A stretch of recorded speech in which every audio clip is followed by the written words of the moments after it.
3 দিন ধরে যে বাড়িতে মেয়ের বিয়েতে ছেলের বিয়েতে যে ডেক সেট বাজাইলেন কারে খুশি করার জন্য?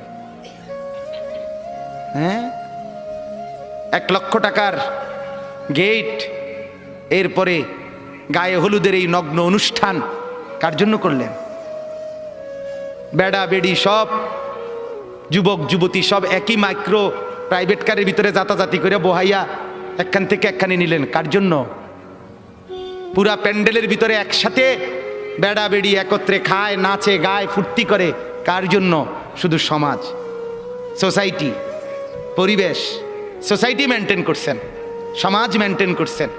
ছেলেরা চাইছে, মেয়েরা চাইছে, বাচ্চারা চাইছে, এতে হেতে চাইছে, তো মালিক তিনি কি চাইছিল? ওনার কথা মনে হয় নাই?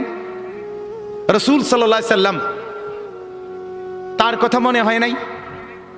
বলেন, কিয়ামতের দিন নবী সাল্লাল্লাহু আলাইহি ওয়াসাল্লামের কাছে কোরআনে আছে, ফাকাইফা ইদা জিনা মিন কুল্লি উম্মাতিন বিশাহিদ ওয়া জিনা বিকা আলা হাউলা'i শাহীদা। নবীকে বলছে আল্লাহ, বন্ধু আপনার উম্মতের প্রত্যেকের আমলনামা আমি আপনার হাতে দেখাবো, আপনার হাতে, আপনার সামনে পেশ করব, আপনি দেখে কথা বলবেন। আমার কাছে সুপারিশ আপনি কইরেন, মানা নাই, কিন্তু আপনি দেখে করবেন। রাসূলুল্লাহ সাল্লাল্লাহু আলাইহি সাল্লাম যদি হাসরের ময়দানে এরকম আমলনামা খুলে উল্টায় আর পৃষ্ঠার পর পৃষ্ঠা দেখে ফজর নাই, জোহর নাই, আসর নাই, মাগরিব নাই, এশা নাই, শনিবার রবিবার, মদ জুয়া, অবৈধ উপার্জন, গান বাদ্য, নাটক, সিনেমা, জিনা, ব্যভিচার, বেহায়া, বেপর্দা সব উল্টায়, আল্লাহ নবী সাল্লাল্লাহু আলাইহি সাল্লাম তখন বলবে, উম্মত কি এটা? উম্মত আমার 23 বছরের এত চোখের পানির কথা একবারও মনে হয় নাই? কি আনছো এটা আমারে?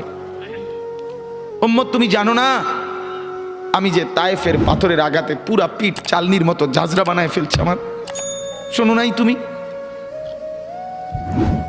আমারে যে উহুদের ময়দানে দান দান শহীদ করে রক্তাক্ত করছে, তুমি শোনো নাই?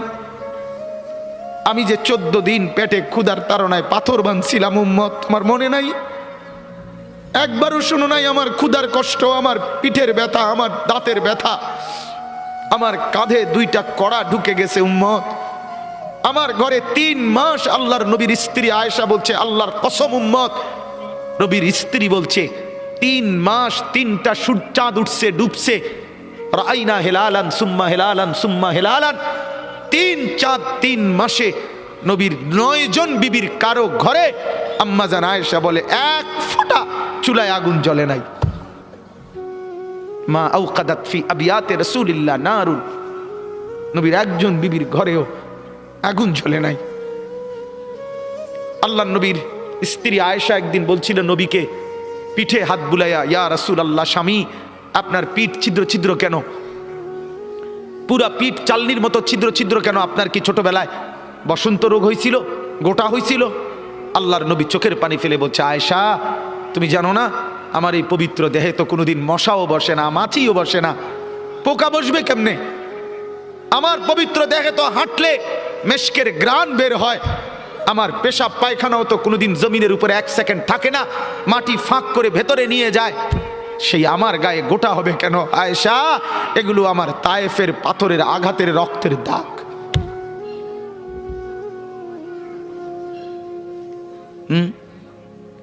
বলো না বাপ, কিছুই মনে হইল না?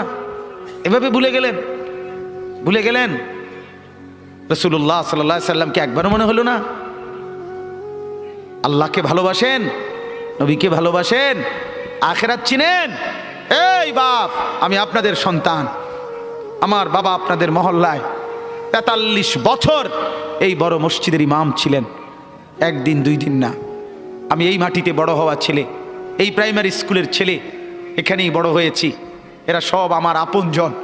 আমি আমার আপনজনদেরকে শক্ত করে বললাম, আমি যদি কারো ভাতিজা হই আপনি আমার চাচা, আমি চাই আমার চাচা যেন হয় জান্নাতি। আমি যদি কারো নাতি হই আপনি আমার দাদা, আমি চাই আমার দাদা যেন হয় জান্নাতি। আমি যদি কারো ভাই হই, বন্ধু, তা আমি চাই ভাই 2 ভাই মিলে একসাথে হই জান্নাতি। আল্লাহ তোমাকেও তৌফিক দেন, আমাকেও তৌফিক দেন।